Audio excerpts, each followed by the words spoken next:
அண்ணா IAS academy சாதனையாளர்களின் சங்கம், காஞ்சிபுரம் மற்றும் தாம்பரம். வணக்கம். திருக்குறள் வாழ்வுக்கும் தேர்வுக்கும். ஒரு தாய் இந்த பூமியிலே மிகச்சிறந்ததொரு பொருள் என்று சொன்னால் தாய். அந்த தாய் எப்போது மகிழ்வடைவாள்? வள்ளுவர் விளக்குகிறார் தன்னுடைய திருக்குறளிலே. எப்போது மகிழ்வடைவாள்? எல்லாரும் சொல்வதுண்டு, ஒரு மகவை ஈன்றெடுக்கும் பொழுது மகிழ்வடைவாள்.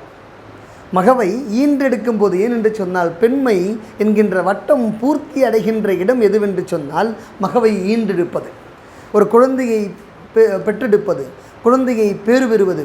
மகப்பேறு பெறுகின்ற நிலையில்தான் பெண்மை பூர்த்தியாகிறது. அது மகிழ்ச்சியாகி விடுமா? அப்போ எப்போ அது இல்லை, வள்ளுவர் சொல்கிறார், அப்போது மகிழ மாட்டாள். இப்போ எல்லாரும் கேட்குறாங்க, என்னய்யா, ஒரு தாயாகப்பட்டவள் தாய் என்கின்ற நிலையை அடையும் போது தானே அவளுக்கு மகிழ்ச்சி, அங்கே தானே பெண்மை பூர்த்தி அடைகிறது, அதைவிட வேறொரு மகிழ்ச்சி இருக்கிறதா? வள்ளுவர் சொல்கிறார், ஆமாம் இருக்கிறது.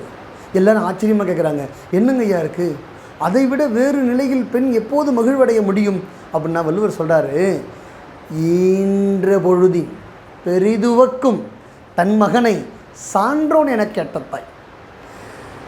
பெற்றெடுத்த நிலையை விட தன் மகன் பெற்று வந்து விட்டான், இவன் யாரோ எப்படிப்பட்டவனோ என்றெல்லாம் அவளுக்கு தெரியாது.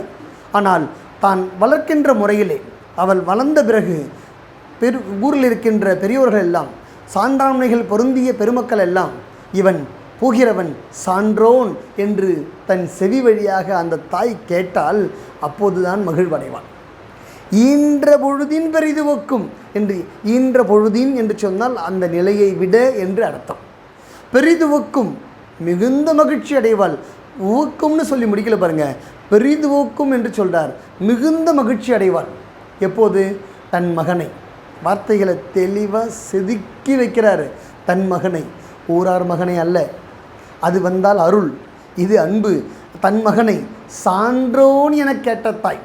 ஊராரெல்லாம் பேசும்போது, அப்பா இத்தகைய சான்றோனாக அவன் இருக்கிறானே என்று சான்றாண்மை பொருந்திய சான்றோர்களால் தன் மகன் சான்றோன் என அழைக்கப்படும் போது தாய் பெரிதும் மகிழ்வாள். மகவை ஈனும்போது மகிழ்வாள். தன் மகனை சான்றோன் என கேட்டபோது பெரிதும் மகிழ்வாள்.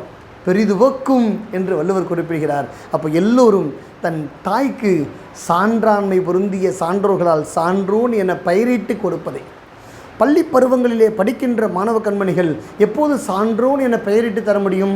மதிப்பெண் எடுப்பதன் மூலமாகவும் நல்லொழுக்கங்களை கடைபிடிப்பதன் மூலமாகவும்.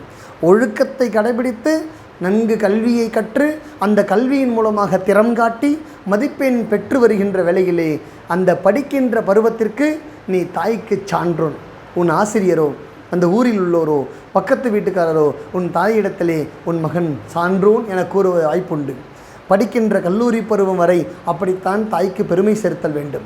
படித்து முடித்த பின்பு அந்த சான்றோன் என ஈட்டிய நற்பெயரிலே நிலைநாட்டி வாழ்தல் வேண்டும். அதை கண்டு தாய் பெரிதும் மகிழ்வாள் என்று வள்ளுவர் குறிப்பிடுகிறார். இது வாழ்வுக்கு. அனைவரும் இந்த ஒழுக்கத்தை கடைபிடிப்பீர்களாக. தேர்வுக்கு என்ன வேண்டும்? தேர்வுக்கு என்ன வேண்டும்? தாய் மகிழ்வாள். எப்போது? தாய் மகிழ்வது மகப்பேறு பெறும்போது. தாய் பெரிதுவோக்குவாள், தாய் பெரிதும் மகிழ்வாள். எப்போது?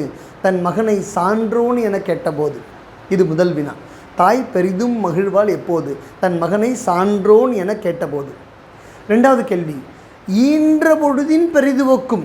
ஒரு தாய் ஈன்ற பொழுதை விட மீண்டும் மகிழ்ச்சி அடையக்கூடிய தருணம் எது என்று சொன்னால் தன் மகனை சான்றோன் என கேட்டபோது. அந்த வார்த்தைகளை புரட்டி வேறு வகையாக வினாவை மாற்றி வினா எழுப்பப்படுவது உண்டு. யார் மகனை சான்றோன் என கேட்ட தாய் மகிழ்வாள் என்று சொன்னால் தன் மகனை சான்றோன் என கேட்ட தாய் மகிழ்வாள். டேஷ் பொழுதின் பெரிதுவக்கும் தன் மகனை சான்றோன் என கேட்ட தாய். ஈன்ற கோடிட்ட இடங்கள் அடிப்படையிலே வினாக்கள் எழுப்பலாம். இந்த 4 வகையில் இந்த குறளிலே வினாக்கள் வருவதற்கு வாய்ப்புண்டு. அந்த வினாக்களை எல்லாம் குறித்து கொண்டிருப்பீர்கள் என்று நம்புகின்றேன்.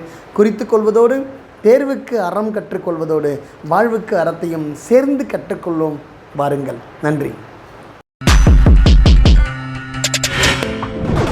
அண்ணா ஐஏஎஸ் அகாடமி சாதனையாளர்களின் சங்கம், காஞ்சிபுரம் மற்றும் தாம்பரம்.